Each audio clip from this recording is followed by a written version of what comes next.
हिमाचल में पहाड़ों ने ओढ़ी सफेद चादर। पीएम की मां के देहांत पर हिमाचल में शोक। हिमाचल में इतने जनवरी से हो सकता है विधानसभा का शीतकालीन सत्र। शिमला में खाई में गिरी कार। हिमाचल में लग्जरी कारों के रजिस्ट्रेशन की होगी जांच। हिमाचल में सीमेंट फैक्ट्री बंद होने पर बवाल। नए साल से पहले हिमाचल के पहाड़ों ने बर्फ की चादर ओढ़ ली है। गुरुवार शाम से प्रदेश के 7 जिलों में बर्फबारी हो रही है। मौसम की करवट बदलते ही चंबा, कुल्लू, लाहौल स्पीति, किन्नौर, सिरमौर और शिमला में ताज़ा हिमपात हुआ, जिसे देखकर हिमाचल घूमने आए पर्यटकों के चेहरे खिल गए। बर्फ देखने की चाह में हिमाचल घूमने आए पर्यटकों की हसरत इस बार नए साल से पहले ही पूरी हो गई। नए साल का जश्न मनाने हिमाचल पहुंचे पर्यटकों ने शिमला में देर शाम बर्फ के फाहे गिरते ही खूब आनंद उठाया। शिमला के पर्यटन स्थल कुफरी, खड़ा पत्थर और चौपाल की खिड़की में सीजन का पहला हिमपात हुआ। वहीं लाहौल स्पीति में बर्फबारी के चलते पर्यटकों को हिदायत दी गई है कि खराब मौसम में अनावश्यक यात्रा न करें, केवल आपातकालीन स्थिति में ही यात्रा करें। जल्द से जल्द सुरक्षित स्थानों पर पहुंच जाए। जिला कांगड़ा की ऊंची चोटियों पर भी हल्का हिमपात हुआ है, जिससे कांगड़ा घाटी भी ठंड की चपेट में आ गई है। यहाँ की धौलाधार पहाड़ियों ने बर्फ की सफेद चादर ओढ़ ली है। सिरमौर के चूड़धार में सीजन का चौथा हिमपात हुआ। 12,000 फुट ऊंची चोटी व प्रदेश के प्रसिद्ध आराध्या देव शिरगुल महाराज की तपोस्थली चूड़धार में बर्फबारी हुई। मौसम विभाग से मिली जानकारी के अनुसार गुरुवार शाम तक केलोंग में 2 सेमी ताज़ा हिमपात हुआ। शिमला में बर्फबारी से पहले देर शाम को हल्की बारिश हुई। तापमान में गिरावट आने से बर्फ के हल्के फाहे गिरने लगे। इस बीच शिमला के ऐतिहासिक रिज मैदान और मॉल रोड पर उमड़ी पर्यटकों की भीड़ ने मौसम में आए इस बदलाव का जमकर लुत्फ उठाया। बारिश बर्फबारी के कारण प्रदेश का औसतम तापमान सामान्य से 4 डिग्री सेल्सियस गिर गया। न्यूनतम तापमान में ही नहीं, अधिकतम तापमान में भी गिरावट दर्ज की गई है। इससे प्रदेश शीतलहर की चपेट में आ गया है। शिमला का अधिकतम तापमान 11 डिग्री सेल्सियस पर पहुंच गया है। प्रधानमंत्री नरेंद्र मोदी की मां हीराबेन के निधन पर हिमाचल के मुख्यमंत्री सुखविंदर सिंह सुक्खू और पूर्व मुख्यमंत्री जयराम ठाकुर ने गहरा दुख व्यक्त किया। मुख्यमंत्री सुखविंदर सिंह सुक्खू ने ट्वीट कर लिखा कि वह इस दुखद की घड़ी में प्रधानमंत्री नरेंद्र मोदी के परिवार के साथ है। मुख्यमंत्री ने भगवान से प्रधानमंत्री नरेंद्र मोदी की माता के निधन पर उनकी आत्मा की शांति के लिए और भगवान से श्री चरणों में स्थान देने की प्रार्थना की। वहीं पूर्व मुख्यमंत्री जयराम ठाकुर ने भी प्रधानमंत्री नरेंद्र मोदी की मां के निधन पर गहरा शोक व्यक्त किया। जयराम ठाकुर ने लिखा कि वह दुख की इस घड़ी में प्रधानमंत्री नरेंद्र मोदी के परिवार के साथ है। पूर्व मुख्यमंत्री जयराम ठाकुर ने भगवान से परिवार को यह दुख सहने की शक्ति प्रदान करने की प्रार्थना की। प्रधानमंत्री नरेंद्र मोदी की मां का शुक्रवार सुबह निधन हो गया। वे 100 साल की थी। अहमदाबाद के UN Mehta institute of cardiology and research centre में तड़के 3 बजे अंतिम सांस ली। मंगलवार देर रात सांस लेने में तकलीफ होने के बाद उन्हें अस्पताल में भर्ती कराया गया था। हिमाचल प्रदेश विधानसभा का शीतकालीन सत्र जो 22 से 24 दिसंबर के बीच तय हुआ था, वह सीएम के पॉजिटिव आने के बाद रद्द कर दिया गया था। ऐसे में अब क्यास लगाए जा रहे हैं कि यह सत्र 4 से 6 जनवरी के बीच तपोवन में हो सकता है। हालांकि अभी शीतकालीन सत्र को लेकर सरकार और विधानसभा सचिवालय के बीच मंत्रणा चली हुई है। जानकारी के अनुसार विधानसभा के शीत सत्र के बाद ही कैबिनेट का गठन होगा। ऐसे में माना जा रहा है कि यह गठन 7 जनवरी के बाद हो सकता है। पहले कैबिनेट बैठक में सुक्खू सरकार को प्रदेश में ओल्ड पेंशन स्कीम लागू करने के बारे में भी निर्णय लेना है। ऐसे में स्वाभाविक रूप से मंत्रिमंडल की पहली बैठक में भी जनवरी के दूसरे सप्ताह भी हो सकती है। गौरतलब है कि मुख्यमंत्री सुखविंदर सिंह सुक्खू के कोविड पॉजिटिव आने के चलते ही शीतकालीन सत्र आगे के लिए टालना पड़ा था। 3 जनवरी को सरकार धर्मशाला में धन्यवाद रैली करने की तैयारी में है। इसी दिन विधायकों की बैठक भी होगी। हिमाचल के शिमला जिला में पिछले 3 दिन से लगातार सड़क हादसे हो रहे हैं। गुरुवार को भी नेरवा के फेड़ज पुल के पास एक गाड़ी खाई में गिर गई। इसमें सवार 3 लोगों में से एक व्यक्ति ने देर रात अस्पताल में दम तोड़ दिया, जबकि 2 लोग अभी भी गंभीर रूप से घायल हैं। जिनका अस्पताल में इलाज चल रहा है। पुलिस से मिली जानकारी के मुताबिक NH 707 पर फिरोज पुल से 2 किलोमीटर आगे गैंगघट नामक स्थान पर एक कार दुर्घटनाग्रस्त हो गई।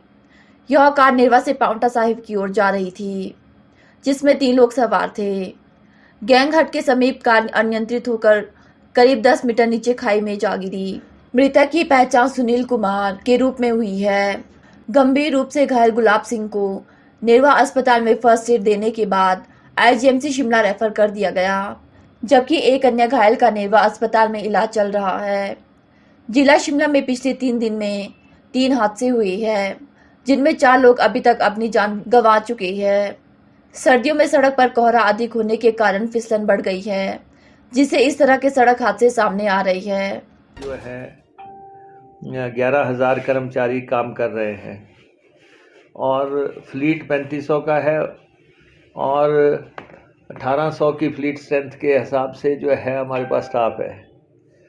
हमारे पास गाड़ियों को रिपेयर करने वाले मैकेनिक हुए, ड्राइवर हुए, कंडक्टर हुए, दूसरे हुए, उनकी काफ़ी शॉर्टेज है। वो एक मसला है। 1000 के आसपास बसें ऐसी हैं जो कि ज़ीरो बुक वैल्यू की हैं, जिनको कि चलाया जा रहा है लेकिन रिप्लेसमेंट मांग रही हैं। और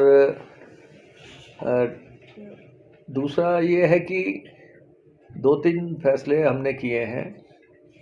एक तो जो बाहर से वॉल्वो का नेक्सस काम कर रहा है यहाँ पे, उसमें हमने डायरेक्टर ट्रांसपोर्ट की अध्यक्षता में कमेटी फॉर्म कर दी है। 15 दिन का उनको समय दिया है और दूसरे स्टेट्स के साथ हमारे एग्रीमेंट हैं गाड़ियाँ चलने के। लॉन्ग रूट पे शिमला दिल्ली, मनाली दिल्ली, धर्मशाला दिल्ली, ये जो लॉन्ग रूट है हमारे दूसरी स्टेट्स के साथ एग्रीमेंट्स हैं और उन एग्रीमेंट्स के मुताबिक अब बाहर की बसें रन नहीं कर सकती, दूसरी ये प्राइवेट बसें रन नहीं कर सकती। लेकिन पिछले 10 साल से हिमाचल प्रदेश में ये मुद्दा गूंज रहा है। लगातार बात हो रही है कि वॉल्वो के ऑपरेशंस हो रहे हैं और वो क्या टैक्सेस दे रहे हैं, प्रदेश के एक्सचेकर को कितना चूना लग रहा है। और HRTC की तो विवशताएँ हैं कि उनको बस में लॉग बुक भी मेंटेन करनी है, किराया भी फिक्स्ड रखना है, ऑडिट भी करवाना है और प्राइवेट वालों की ऐसी कोई मजबूरी नहीं है। और वो जो है 8 बसें एट ए टाइम खोल देते हैं, 2 की सवारी हुई तो 2 में किराया कम करके चला देते हैं। कई तरह के हालांकि मैं नेक्सस वर्ड इस्तेमाल कर रहा हूँ, मैं माफिया वर्ड अभी नहीं कह रहा हूँ। अदरवाइज जिस ढंग से चल रहा है हिसाब किताब, और इन ऑपरेटरों को भी मैं कह देना चाहता हूँ, सरकार की अथॉरिटी को अंडरमाइन करने की कोशिश मत करना, आंखें दिखाने की कोशिश मत करना।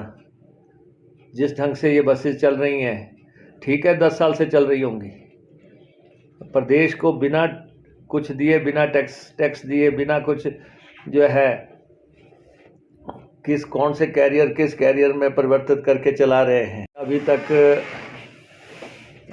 मैं ये तो नहीं कहता कि हम उसको फ़ायदे में लाने की कोई बात कर रहे हैं, ना ही मैं अभी तक ये कह रहा हूँ कि ब्रेक इवन पे लाने की बात कर रहे हैं।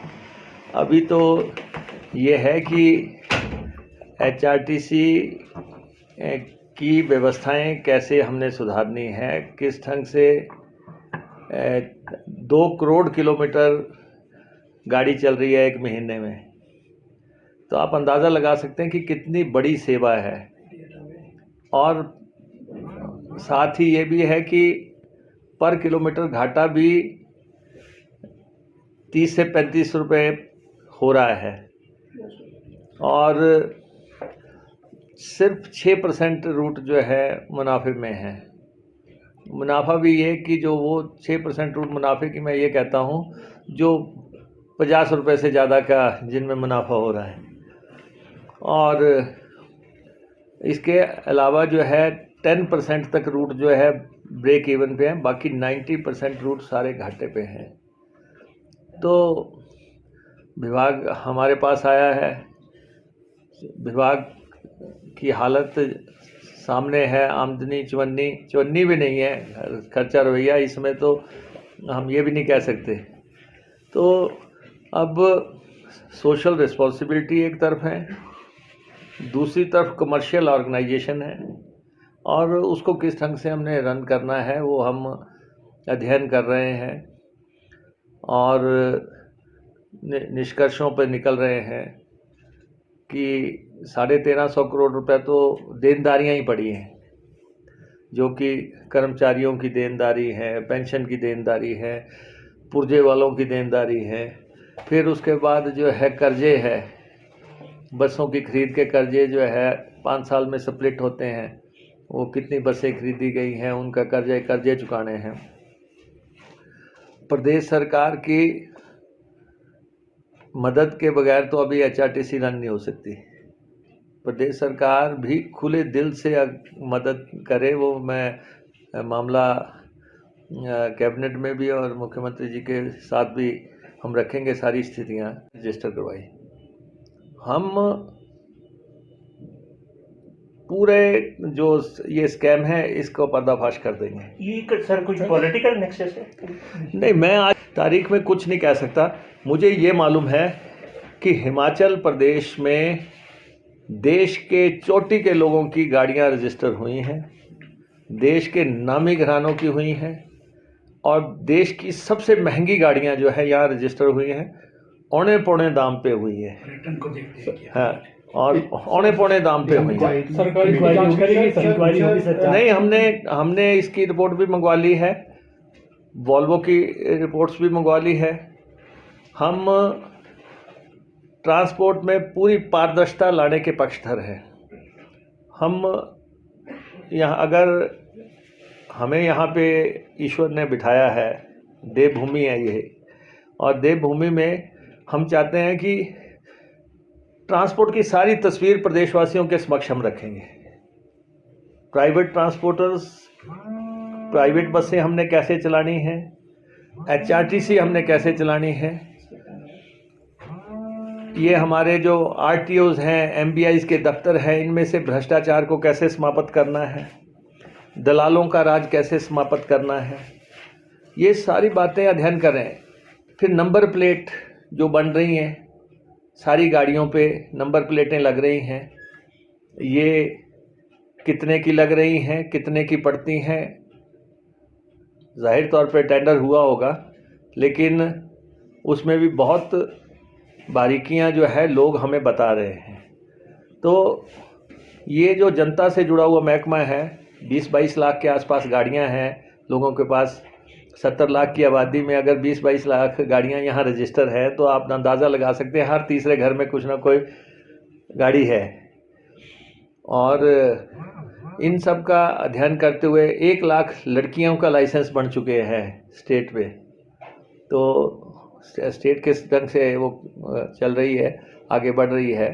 तो इन सब चीज़ों को हम देख रहे हैं। लाइसेंस को कैसे हम बिल्कुल ईजिली लोगों तक पहुंचा सकते हैं, और रजिस्ट्रेशन का क्या है, पासिंग के मसले हैं। हिमाचल में बिलासपुर के बरमाणा ACC सीमेंट फैक्ट्री को बंद करने के विरोध में ट्रक यूनियन के सदस्य अब हर रोज सड़कों पर उतरेंगे। शुक्रवार को करीब 4 घंटे के धरना प्रदर्शन के बाद ट्रक ऑपरेटरों ने इसे खत्म किया। अब कल यानी शनिवार को ट्रक ऑपरेटर पहले बैठक करेंगे, उसके बाद फिर से रोष प्रदर्शन होगा। ACC सीमेंट गेट तक रोष रैली निकाली जाएगी। भारी राज्य से सीमेंट लेकर बरमाणा आ रहे अंडानी के 3 ट्रकों को भी ट्रक ऑपरेटरों ने रोक दिया था। BDTS के अध्यक्ष राकेश ठाकुर का कहना है कि हमने अंडानी के 3 ट्रकों को रोका है। यह ट्रक भारी राज्य से सीमेंट लेकर बरमाणा आ रहे थे। उनका कहना है कि बाहरी राज्य से अंडानी के ट्रक सीमेंट को लेकर आ रही है, ऐसे में इसे बर्दाश्त नहीं किया जा सकता। अंडानी ग्रुप ने 16 दिन पहले बरमाणा और सोलन जिले में दाला घाट की अंबुजा सीमेंट फैक्ट्री को माल भाड़ा विवाद के चलते बंद कर दिया था। इसे लेकर सरकार और कंपनी प्रबंधन के बीच व ट्रक ऑपरेटरों के साथ बातचीत भी हुई, लेकिन इस विवाद का अभी तक कोई हल नहीं निकला। दोनों पक्ष अड़े हैं। ऐसे में आज अचानक BDTC ने बिलासपुर में सड़क पर उतरकर प्रदर्शन शुरू कर दिया। ट्रक यूनियन के सदस्यों ने DC ऑफिस के बाहर भी प्रदर्शन किया। हालांकि DC बिलासपुर ने यूनियन के सदस्यों को बैठक के लिए बुलाया है, लेकिन बैठक में भी बात नहीं बनी। ट्रक ऑपरेटर यूनियन का कहना है कि हमारी रोजी रोटी पर संकट आ गया है, जबकि प्रशासन कोई ठोस कदम नहीं उठा रहा। विवाद के बाद अंडानी ग्रुप के दालाघाट की अंबुजा और भरमाणा गग्गल की एसीसी सीमेंट फैक्ट्रियों में 143 कर्मचारियों को दूसरी जगह ट्रांसफर कर दिया है। बसों के माध्यम से इन कर्मचारियों को यहां से ले जाया गया था।